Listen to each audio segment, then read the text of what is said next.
ಮಲಾನ ಹಿಮಾಚಲ ಪ್ರದೇಶದ ಪರ್ವತದ ತಪ್ಪಲಿನಲ್ಲಿರುವ ಈ ಪುಟ್ಟ ಹಳ್ಳಿ ಭಾರತದ ಇತರ ಹಳ್ಳಿಗಳಿಗಿಂತ ವಿಭಿನ್ನ.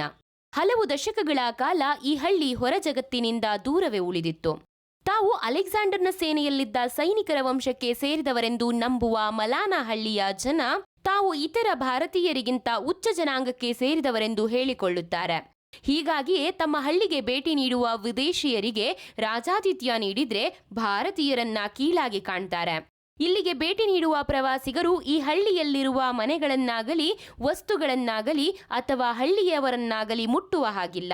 ಮುಟ್ಟಿದ್ರೆ ಶಿಕ್ಷೆ ಕಟ್ಟಿಟ್ಟ ಬುತ್ತಿ. ಮಲಾನದಲ್ಲಿ ಅವರದ್ದೇ ಆದ ಪ್ರತ್ಯೇಕ ನಿಯಮಗಳಿವೆ. ಇಲ್ಲಿನ ಜನ ಕನಾಶಿ ಎಂಬ ಭಾಷೆಯನ್ನ ಉಪಯೋಗಿಸ್ತಾರೆ. ಈ ಭಾಷೆ ಜಗತ್ತಿನ ಬೇರಾವ ಭಾಗದಲ್ಲೂ ಚಾಲ್ತಿಯಲ್ಲಿಲ್ಲ. ಮಲಾನ ಹಳ್ಳಿ ಪ್ರಸಿದ್ಧಿಯಾಗಿರೋದು ಅಲ್ಲಿ ಸಿಗುವ ಮಲಾನ ಕ್ರೀಮ್ ಎಂಬ ಒಂದು ಬಗೆಯ ಮಾದಕ ವಸ್ತುವಿನಿಂದಾಗಿ. ಪ್ರಾಚೀನ ಕಾಲದ ನಿಯಮಗಳು, ಆಡಳಿತ ವ್ಯವಸ್ಥೆ ಇವತ್ತಿಗೂ ಮಲಾನದಲ್ಲಿ ಜೀವಂತವಾಗಿವೆ.